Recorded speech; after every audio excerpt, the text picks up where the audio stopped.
Get ahead of postage rate increases this year with Stamps.com. It's like your own personal post office. Sign up with promo code PROGRAM for a 4-week trial plus free postage and a free digital scale. No long-term commitments or contracts. That's Stamps.com, code PROGRAM. Think about how you lived, say, 15 years ago, maybe 20 years ago. Computers were just being introduced to the average Joe and Jane. ENIAC was revolutionary in being the first large-scale, general-purpose electronic digital computer ever built. We didn't have any Facebook, there was no Twitter, there was no Instagram, no Snapchat. And if you were using your phone and somebody tried to call you, oh my gosh, they would get a busy signal. And if you weren't home, well, they would leave you a message on your answering machine. Hello, please leave a message after the tone. Boy, I'll tell you, times have changed, right? Technology has made its way into every aspect of our lives. Cellular phones not only are becoming less expensive, they're getting smaller. One piece, handheld. Not car phones, street phones. It's a quantum leap, and we are introducing a product today that takes us exactly there. And that product is called iPod. iMac, iBook, iPod. Today, Apple is going to reinvent the phone. Computer scientists say we haven't seen anything yet. Technology is growing at a faster pace than ever before. We will make more advances in the next few years than we did in the past 10 years. The last 50 years have brought us so much change in the world of technology. I bet you that we've experienced more change than previous couple of centuries, and it doesn't seem like there's any slowing down. I mean, think about what we've seen in just the last decade. We've had electric cars, self-driving cars, augmented reality, virtual reality, genetic engineering, 3D printing. Who would have ever thought that was possible? And smartphones, I know, whether you love them or you hate them, they're here to stay. And the list certainly goes on and on. The exponential growth of modern technology was first identified in 1965 by a guy named Gordon Moore. And here's a little fun fact. He was actually the co-founder of Intel, the company that invented the microchip. Well, that year, over 50 years ago, he wrote an article in which he described what would eventually become known as Moore's Law. In 2015, Intel produced a video to celebrate the 50th anniversary of Moore's Law. In 1965, when mainframe computers were just beginning to use integrated circuits, Gordon E. Moore published an article in Electronics magazine in which he predicted a very bright future for the computing industry. By tracking the evolution of integrated circuits to date, Moore predicted that the number of transistors in a dense integrated circuit would continue to grow exponentially. This observation became known as Moore's Law. The message I was trying to get across was that integrated circuits were the road to less expensive electronics. It really evolved from being a measure of what goes on in the industry to something that more or less drives the industry. If you compare the first microprocessor, Intel's 4004, to today's 14-nanometer processor, performance is now 3,500 times higher. Energy efficiency is improved 90,000 times, and the price per transistor has fallen by over 60,000 times. If automotive technology had progressed at the same rate, cars would go almost 300,000 miles per hour, get over 2 million miles per gallon, and cost only 4 cents. No other technology that I can identify has made progress at that rate, nor has any had such a profound effect on the society throughout the world. And certainly in 1965, I would not have predicted the kind of products we make today. They're spectacular. Moore's Law has driven Intel and the industry to make the impossible possible and to completely transform computing to create amazing experiences. The potential is there for this change to continue, and I'm continually amazed at where it seems to be going. Just remember, whatever has been done can be outdone. Gordon Moore predicted that the number of transistors on an integrated circuit was doubling every 18 months. And that specific prediction has held true to this day. Although some people are saying that Moore's Law is outdated, it can still be applied to almost all modern technology. Exponential growth is complicated. It's very difficult to get your head around because most people tend to be linear thinking. So the full implication of what Moore was talking about can be pretty hard to understand. So let's look at something else. Let's look at the inventor and futurist, Ray Kurzweil. He's something of an evangelist for exponential growth. While speaking at a conference, he explained why it's so profound. Unless you've really studied the trajectory of technology, you can be an expert in the technology, but unless you've studied the progression of technology, you won't realize this because it's not intuitive. And you might wonder, well, how different is that? Well, our intuition about the future is linear. It goes like this, 1, 2, 3, 4. An exponential progression. That's the reality, not of everything, not of every technology, but specifically of information technology. It goes 2, 4, 8, 16. That doesn't sound that different, except by the time you get to step 30, the linear progression, our intuition, is at 30. The exponential progression is at 1 billion. And this is not an idle projection of the future. This little computer I have here on my belt is several billion times more powerful per constant dollar than the computer I used when I was a student at MIT. It's 1 million times cheaper. It's several thousand times more powerful. That's a several billion-fold increase in price performance. It's 100,000 times smaller. We'll do both of those things again in the next 25 years. This will be, again, at least 1 billion times more powerful for the same cost. It'll be 100,000 times smaller. It'll be the size of a blood cell. It gives you some idea of what will be feasible. And it's not just computation. It's every form of information technology, and certainly document capture and document processing and document management and intelligent understanding of the information in documents is a pure information technology and has been progressing exponentially ever since it evolved and will continue to do so. So the paradigms will change very quickly. Every time price performance reaches a certain point, whole new applications become feasible.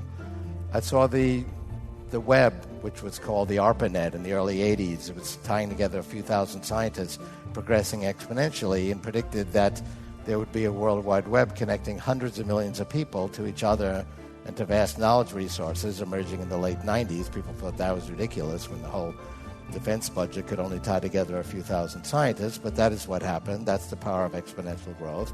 I predicted we would need search engines by that time because the amount of information on the web would be too vast to find anything otherwise, and that the price performance of computing and communications and memory would be sufficient to support a search engine in the late 90s. Kurzweil's predictions about what will happen over the next 30 years might sound crazy, might sound ludicrous. Talking about super intelligent machines and nanobots in our bloodstream. Well, those are just two examples. But it's not crazy. It's not ludicrous. It's actually happening right now. Kurzweil's specific predictions may fall short, but the general principle of exponential growth in technology, well, it's undeniably true. And that means we need to just buckle up and get ready for the ride, because every year, numerous institutes predict the next breakthrough. We're talking about technologies that are on the cusp of change, and they're going to disrupt our lives forever. And in this Komando On Demand podcast, oh my gosh, you're just going to love it. We're going to look at a few examples on this year's list of technological marvels, and I'm going to add a few of my own. So get ready. We're going to step into the future. And by the way, speaking of these Komando On Demand podcasts, if you're not already getting each and every one delivered right to your phone, your tablet, your computer, whatever device you're holding lately, you really should. Whether you use Apple iTunes or Google Play, just hit subscribe. And this way you get them automatically delivered to you, even when you're sleeping. Now that's a technological marvel.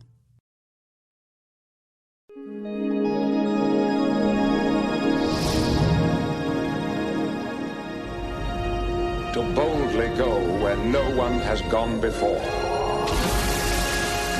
When you start sifting through the next breakthroughs of technology, your mind may wander towards, say, the sci-fi world of Star Trek.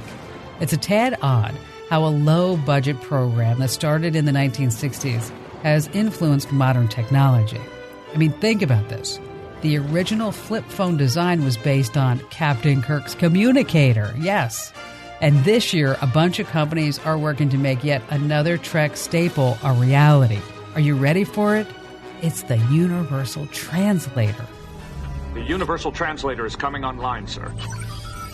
Ugly, giant bags of mostly water. Bags of mostly water? An accurate description of humans, sir. You are over 90% water surrounded by a flexible container. The vision of a universal translator is a powerful one. Breaking down linguistic barriers has the ability to usher in a whole new age of global communications. And last year, Google was the latest company to try and build a so-called universal translator. I don't know if you heard about these Pixel Buds, but just crazy technology.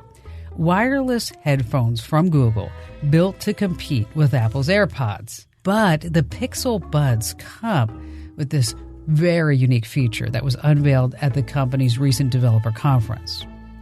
An English-speaking Google employee was joined on stage by a coworker who speaks Swedish.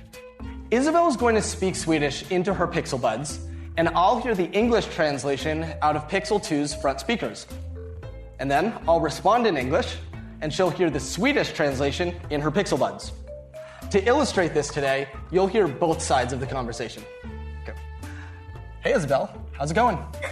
Hej Isabel, hur är läget? Helt okej, tack. Absolutely okay, thank you. What do you think of these cool new headphones? Vad tycker du om de här coola nya hörlurarna? Mitt team designade dem, så jag tycker de är ganska coola. My team designed them, so I think they're pretty cool.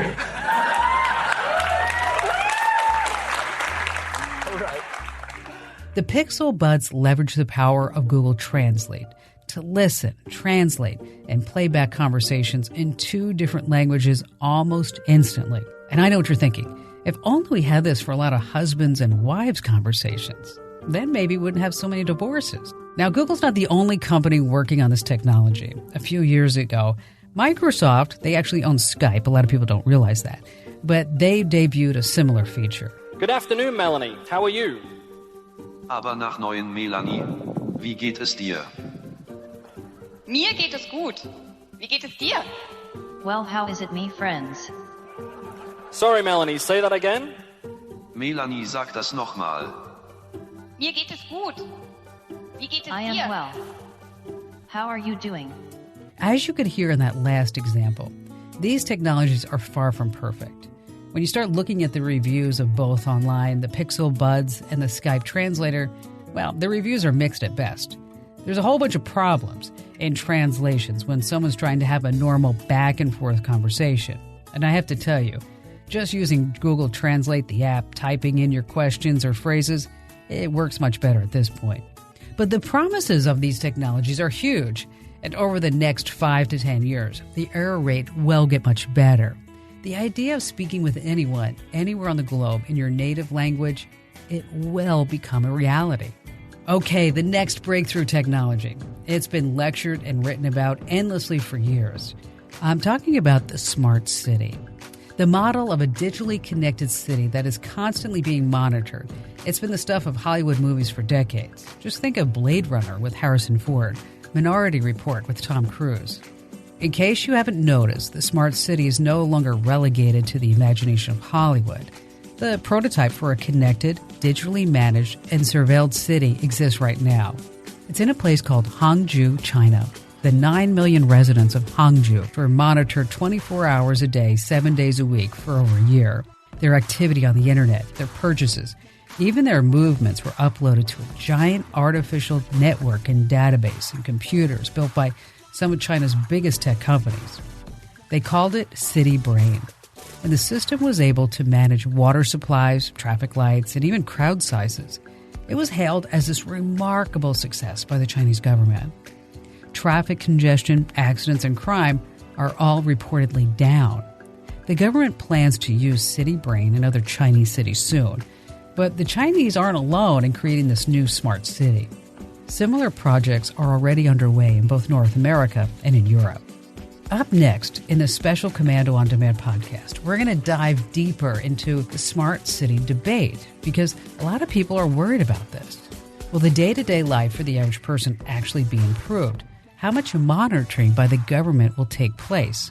Will things really become easier and more efficient? Or could technology actually help create greater power struggles within a society? In the end, will we be ruled by a control panel at some operational center? So stay tuned as we examine what has started in one of the biggest cities in the Northern Hemisphere. You will be surprised. We have an opportunity to fundamentally redefine what urban life can actually be. What we hope Torontonians will see is a place that they can be incredibly proud of. Toronto has a pulse. Toronto has a vibe to it that many other cities don't have. This city is becoming quite world-renowned now. And so with that comes that opportunity to lead. So I would love to see us take the reins and become that place that helps people to connect. That's a snippet from a promotional video produced by a company called Sidewalk Labs. It's a subsidiary of Google, and its founding mission is to, quote, develop technology to improve urban life. The company is headed by the former deputy mayor of New York City, Daniel Doctoroff.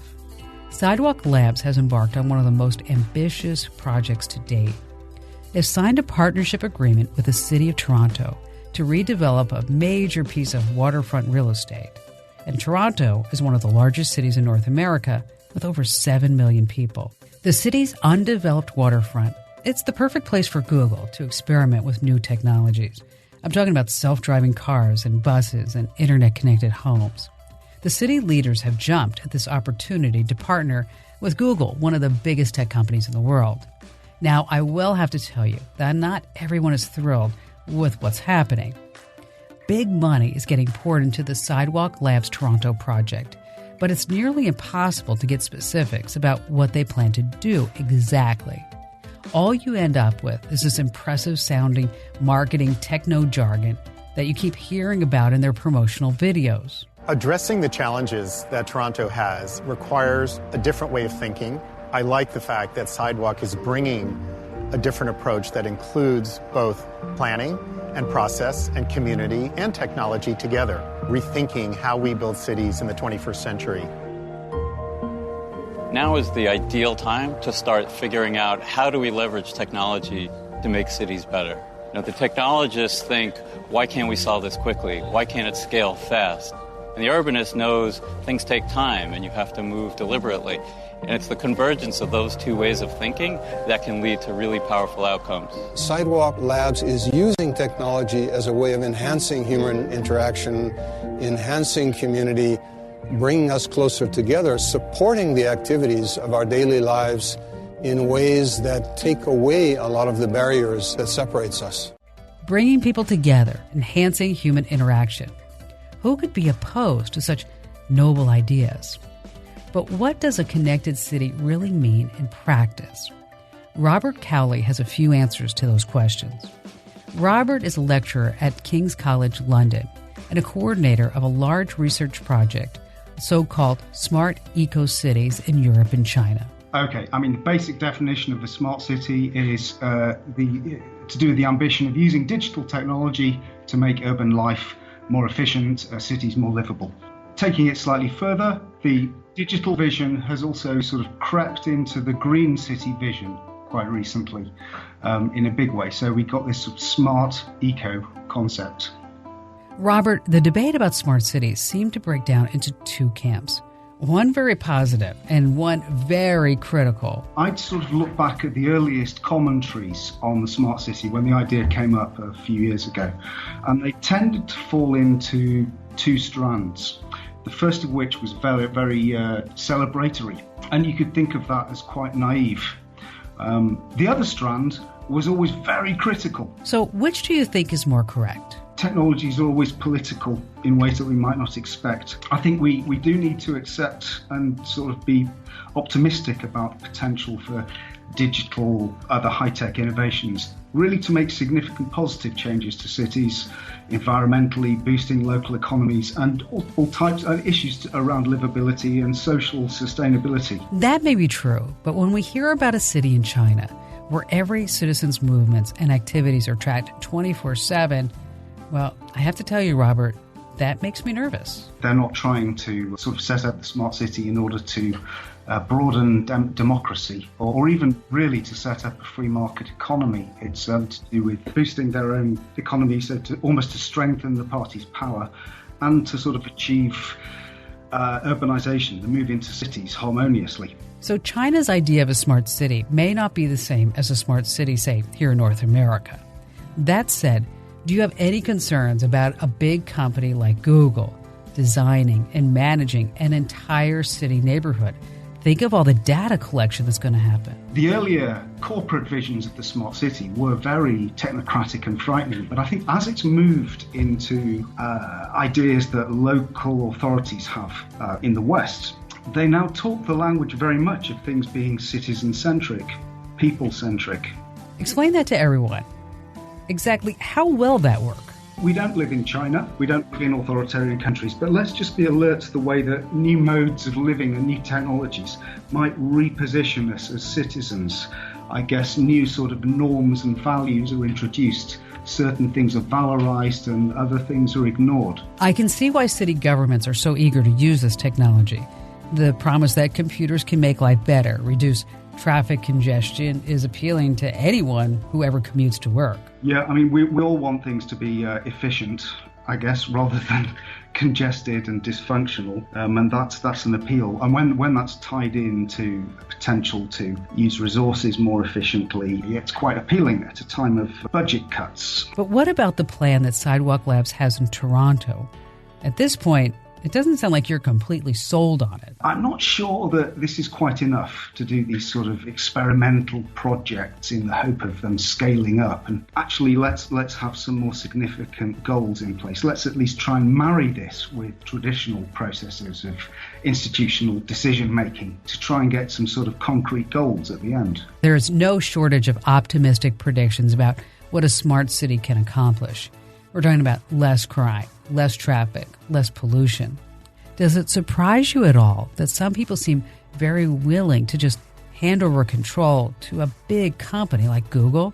Well, I think it's slightly shocking, actually, that you see that they're intervening into areas of action which would traditionally have been planned and managed by local authorities. So the idea that these could be easily handed over to a big tech company is clearly problematic. And sorting them out isn't just a matter of a techno fix. So you're being very cautious, but you're not opposed to the idea of a smart city. What do you think is the most important thing we should be focused on in this debate? Well, the number one thing that I'd want to do would be to get more public engagement in the whole debates around the digital future. So there is a sort of visibility problem. At the same time that you've got large corporations with lots of money and policymakers backing it all over the place. There is no silver bullet for problems like overcrowding and affordable housing. I mean, technology alone can't fix those issues overnight. There is lots of potential there to make cities easier to live in and more efficient and fun and less polluted. But let's also at the same time not forget about the deeper social questions. Is it enough just to make sure everyone's connected to the internet rather than thinking about some of the structural issues which underlie it all? So smart technologies are coming, likely sooner to your home than you'd expect. Artificial intelligence-controlled traffic networks will reduce your commute to work. I'm talking about self-driving cars can help by cutting down the number of vehicles on the road and also the pollution they produce. The belief is that internet-connected homes and apartments constructed I'm talking about sustainable power and water supplies, will make urban living more affordable. But you can't embrace this rapid change to the future without actually taking a look at the negatives. Are you ready to live with constant monitoring by facial recognition software connected to CCTV networks? I mean, your privacy is already diluted. Smart cities will completely abolish it. Opponents claim that allowing a big company like Google, known to do a lot of tracking and then selling advertising around it, if you'd let them take over the management of a city, it could be a real threat to democracy. So we have to keep our eye on the politicians, the companies advocating for smart cities. Change is coming, so we, the people, can then help guide this transformation.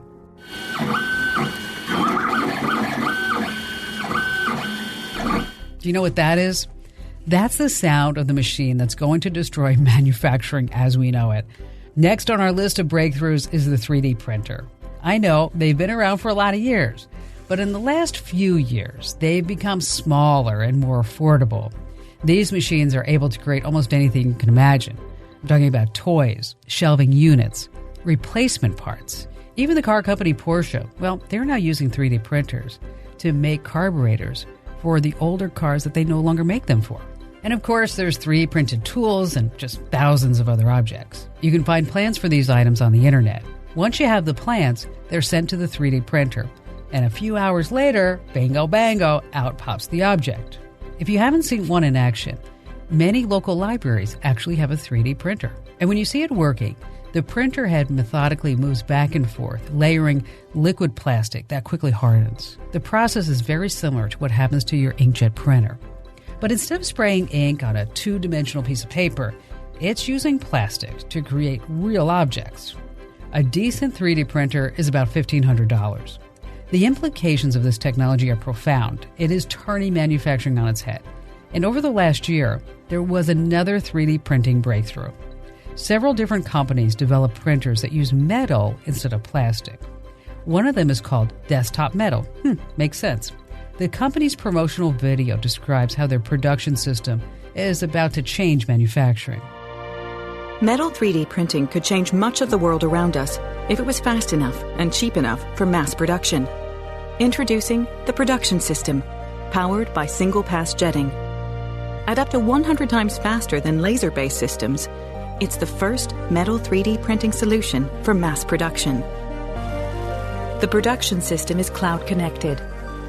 Sophisticated software manages the entire workflow with profiles that are tuned to every build and material, from the printer to the furnace, delivering dense metal parts. The result is sheer throughput. In the time it takes laser-based processes to produce just 12 impellers, Desktop Metal's single-pass jetting technology would have produced over 500. To date, metal 3D printing has been too expensive and too slow to change the world around us. At up to 100 times faster than existing technologies, the production system unlocks the cost per part needed for mass production. For the first time, it's possible to go to market with metal 3D printing.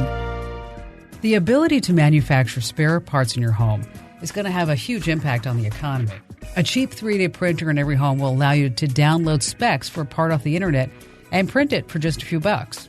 Pirated blueprints will likely be shared, just like movies and music are today. The full effect of that reality remains to be seen. But overall, what a great time to be alive. The future looks astonishing. It's exciting. And I know it's given a lot of folks anxiety. And no path to progress ever comes without problems. Yeah, I know technology brings about fears of job security. Will I lose my paycheck to a robot? The truth is, some of us already have, and others will in the future. But on the other hand, technology will always create future jobs. Changes in technology are moving at a breakneck speed, and our unemployment rate is less than 5%. Could you imagine living in a world without any cars or planes or the internet? TV, dishwashers, refrigerators, Snapchat, Instagram, Twitter. I know, we could probably live without some of them. Rather than fear what lies ahead in this great technological beyond, we're just going to step into it. And of course, we're going to step into it cautiously. But you can't walk the other way, and you can't be left behind. Don't fear the future. Embrace it, help guide it, and that's why I'm here. I hope you enjoyed this Komando On Demand podcast. And if you did, can you do me a huge favor? Just a really simple thing. Head over to iTunes or Google Play, and then give me a great 5-star rating and a terrific review, because this helps more people find our podcast.